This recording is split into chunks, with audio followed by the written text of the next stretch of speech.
Oh, Grandma DC here, and I'm sweating, and I'm dirty, and I have been packing. I packed up late night, and I'll just show you. We finished the camper at the last minute. Oh my gosh. And there's the steps at Pop Belt. Aren't they beautiful? Oh my gosh.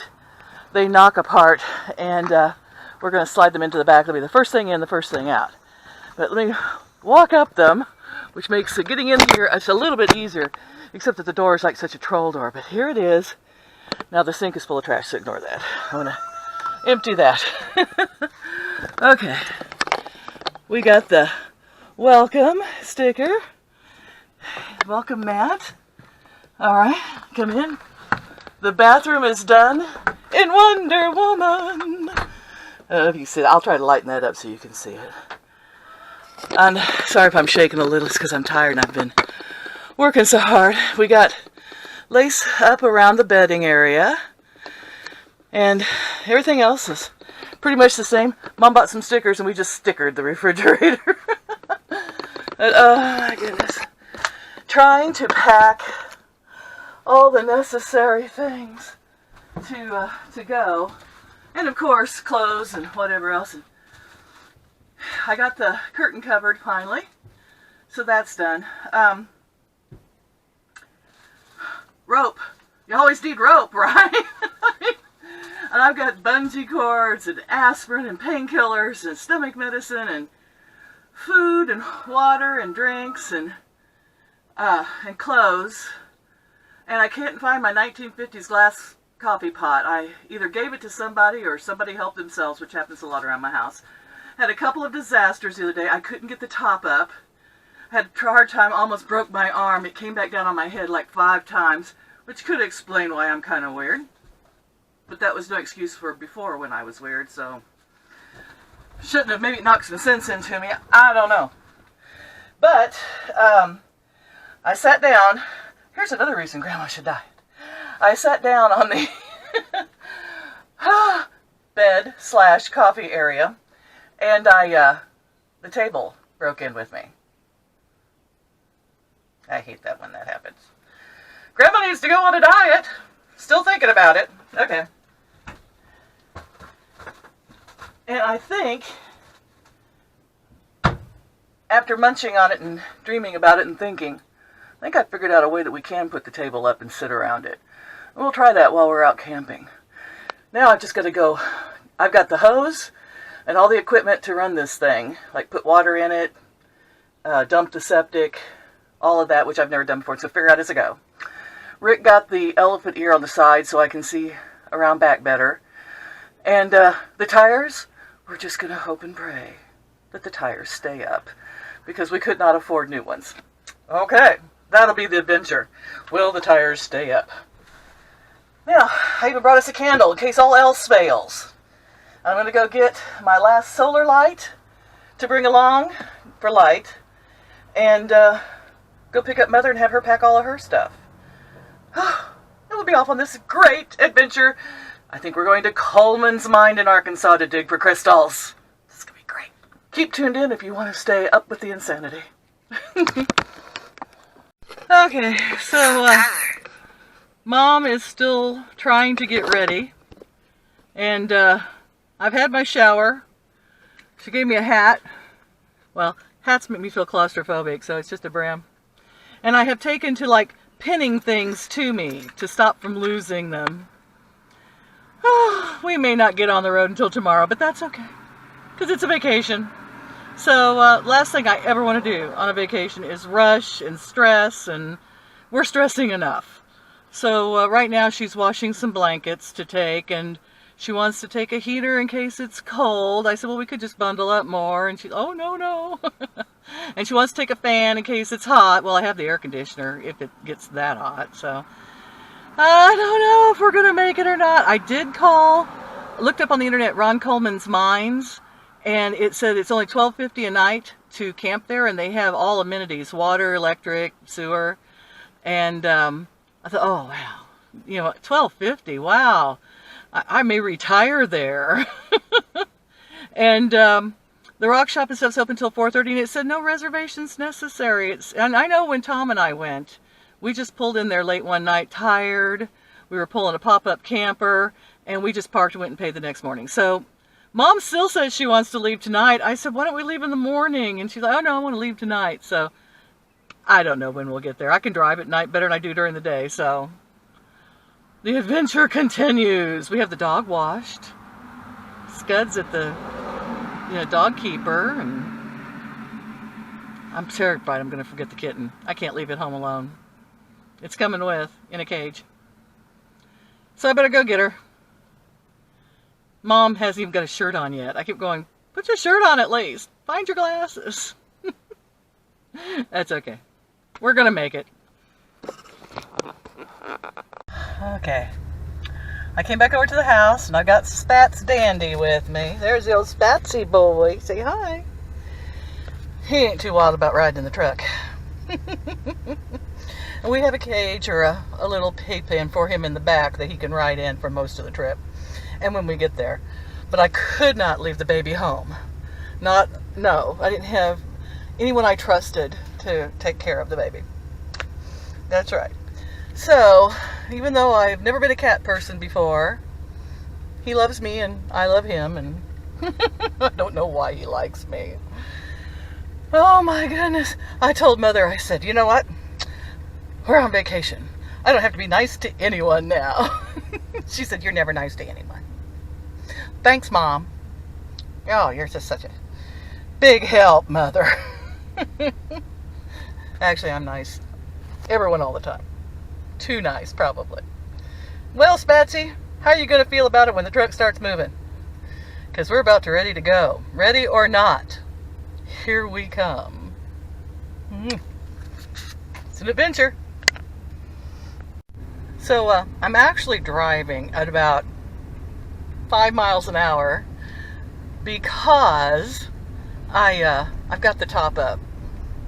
Well, I told you it has the things wearing out, the crank, and it fell down on my head like 5 times the other day when I was trying to put it back up. And so it's probably not got too many more times it's going to go up. Of course, down's never a problem. And so I just wanted to show you that I was concerned about Spats Dandy and the way he was going to react to riding in the car. There he is, down there in the floorboards. He's been looking around, casual, exploring. He could care less. I have never seen a cat so calm in a car before. Travel, kitty! I don't know. I think I've become a cat mommy. He loves me. And he doesn't even mind riding in the car. Oh my goodness, look at all this traffic. This is Memorial Day weekend traffic. Look at that. We're going to hang a right, and then we're going to go around and hang a left, because I don't think I can get straight across. There's always too much traffic at this. Watch this guy turn. He has no turn signal, I bet you. Oh, yep, he did. Thanks a lot, buddy. You're an asshole. Oops. There's Spatsy, having a good time. Him's just running around looking. Not the least bit concerned that the truck's moving along. Care less, can you, boy? See, I've been up on Mom's shoulders. I've been walking around. I'm being a good boy. Tail in mouth, thank y'all. That was so rude. Kisses. Okay. It's like about, what time is it? 6 in the evening? Something like that. And Mom is getting choked by whatever. Dirt. Dust in the air. And we both we took our showers too early because we got all sweaty. Oh, yeah. Packing the car, the camper. And I drove off without the kitty and had to go back and get it. And then I got the cat and I got over here and I realized that I have no way of charging my cell phone. I don't have a charger. I left that in the other car. So we're heading back to my house now. And we're going to get some cheese I left and the charger and a bowl that the kitty could eat out of, because I forgot that also. So you drink water out of. So Sadie and Mama, say hi, guys. Hi. Hi. Sorry about that.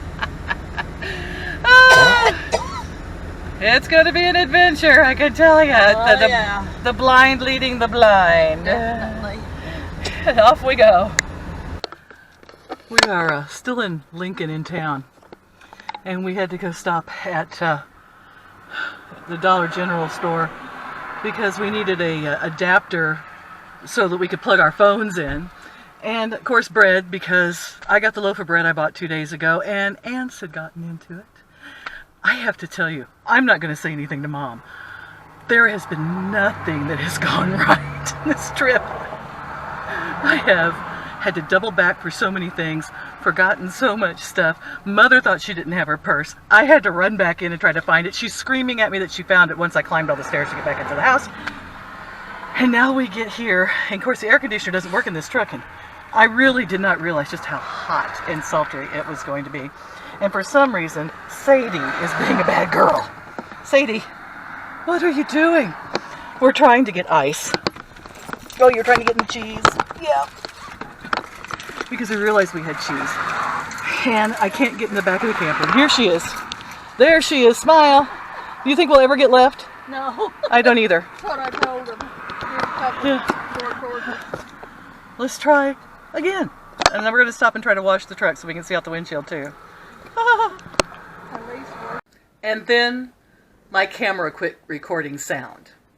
And I went through it, and somehow, I don't know how, it had scrolled through the things and it had the audio off. Why? Why?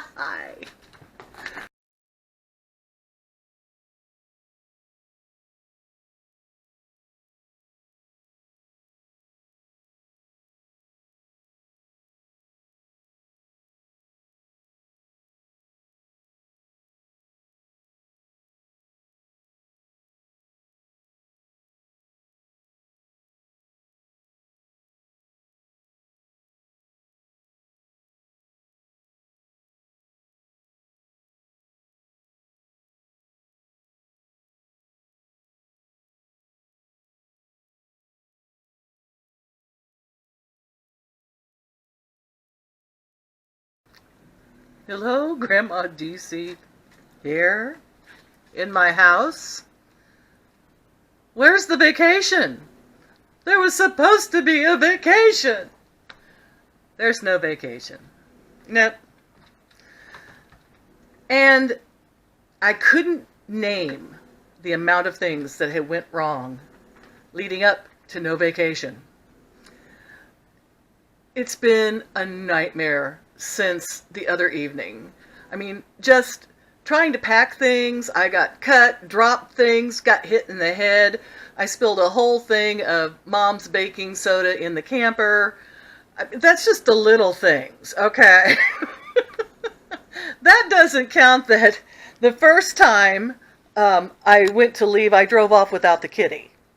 And I had to go back and get it. And then I had to go back again and get the charger for my phone. Then I had to go back again and get the cheese. And then I had to go back 2 or 3 times to Mother's house and kept turning back around.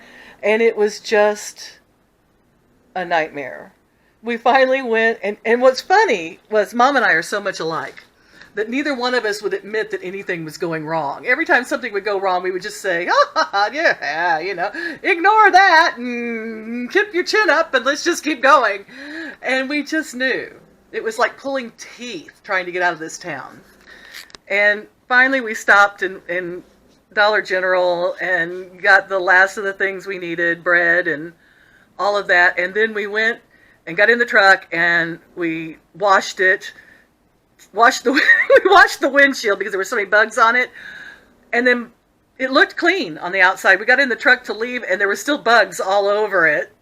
It's just things like that. It was like almost paranormal, the things that went wrong with this trip. And just trying to get out, planning and pulling teeth to get out the door. Oh, it was... And so finally we're on the road. And I cannot get the truck to go over 60 miles an hour. Now, I know all my taillights were working. Rick had kind of fixed those, but he said I didn't have a right-hand turn signal. So I'm thinking no one's going to see my elbow out the window, you know, because the camper's too wide. But I thought, well, hopefully I won't make too many right-hand turns. And at least I had a turn signal in the front, so it was just in the back. And the brake lights worked. So I'm thinking, look on the bright side. The brake lights work. Okay, so fine. We took off. And buggy window and all. No, nothing's going to stop us now. And we couldn't get over 60, and every time I was going up a slight hill, it would drop to 45. And I'm thinking, this is a 1988 350 Silverado. This truck should be kicking you know what down the road. No problem. What is going on? And I'm checking the gauges and looking at them and everything. Because, I just bought this truck not too long ago. And the old man was telling me how great it was and everything. One owner. It is clean and beautiful. But I got to Warsaw. And Garmin, our Garmin, kept telling us to turn north. And I reprogrammed it like 4 times. And I knew the direction I had to go was south. And so all of a sudden we realized the Garmin was telling us, get this, to get off a 65 highway, which is a 4-lane highway that goes south, and take a little podunky 83 highway all the way off to the other direction, catch a highway 13, which would have been really close to our house in Lincoln, and then double back onto 65 and then to 44, when 65, 4 lanes straight into 44. What's up with the Garmin? So it was like, man, if I didn't know where I was going, sorta, I don't trust those things. No, never again do I trust Garmin's. That's ridiculous. And even Mother was like, what is going on? That is the craziest lady. It has a female voice. And we hate her. Garminetta. I hate Garminetta, so does Mother. And so anyway, I said, I'll just look on MapQuest. Well, since she kept giving us screwy directions, I did pull off onto 83, and then I pulled into the Knights of Columbus. And when I did, the truck smelled hot. And I thought, man, it's a hot day out and everything, but I looked at the gauges, nothing was showing hot, nothing was red. I mean, the check engine light always comes on. Kevin said ignore it, it's probably a short when they put that radio in. So I got out, and all of a sudden, we heard boiling water. That ain't good. Boiling, gurgling, bubbling. I couldn't open the hood of the truck because it was so hot I couldn't touch it. We sat there for half an hour better till the bubbling finally died down somewhat. 3 cops passed us by. I have 3 words to say to them. Protect and serve, man. Serve. Serve's the last thing. Protect and serve. I wish one of them would have stopped. I'd like to have known if there was anyone around that could have helped us. But so finally, Mom called Poppy, and she said, we're stuck down here 25 miles away. Well, no, it ain't even that far. 18 miles. 18 miles away.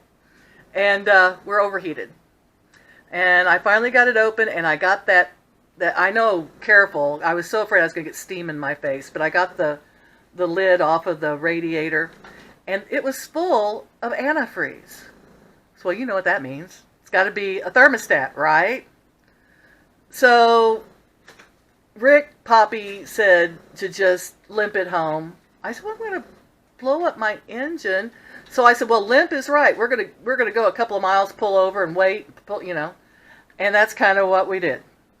At one point, we were pulled over in a realtor's parking lot, and both of us decided, just the heck with it, we're going to eat candy and sodas, and Mom was drinking a latte that she had a cold one, and I had a Starbucks mocha coffee double shot, and it tasted like sour milk. Nothing went right. And then, it was just one thing like that after another. And the dog was being weird, and she's never weird. Hiding under the seats, and, dogs know. Dogs know. The cat was fine. Cats don't know anything. But she was happy. Oh my gosh. We finally limped it home to my house. And like I said, I did the video to close this up. I was going to just say it's going to be a long how my vacation ended on the first day video. And I was thanking everybody for the Give Grandma 2 Cents campaign. I'm so depressed right now, I don't have any hope for that. But then again, look at it this way. I said maybe the powers that be did not want us to go because we would have had a horrible wreck and died. And they knew we really couldn't afford to go anyway. So Mother said we should take the money we scraped together for the trip and all of our pennies and dimes and everything we cashed in and go shopping and go to a movie or something. I said, that definitely sounds pretty good. I am upset I won't be able to go crystal digging in Arkansas. I would like to have seen the Coleman mine again, but I guess it's just not meant to be. So I'm a little on the bummer side today, and I'm thinking, if just 3 million people gave Grandma 2 cents, and some of you have given me so much more than 2 cents, and bless you all, and I'm just not very optimistic about ever getting enough to fix the backyard and the water in this house, and I'm feeling a little trapped here now, because it seems like the fates and whatever controls things in the universe doesn't want me to leave this chair and just sit here in front of YouTube, which I actually do enjoy. So, you gotta laugh. I once had a gypsy tell me that I was cursed, and that she could do that whole thing with the egg and get the curse off of me. Maybe I should have done it. I even had a psychiatrist tell me that. Thought, yeah, I need to find a gypsy. Are you out there? Can you get the curse off of me? I love you all. Thank you so much. Sorry, it wasn't a more exciting video. It was pretty exciting in all the wrong ways. Bye-bye. I love you, Hazel.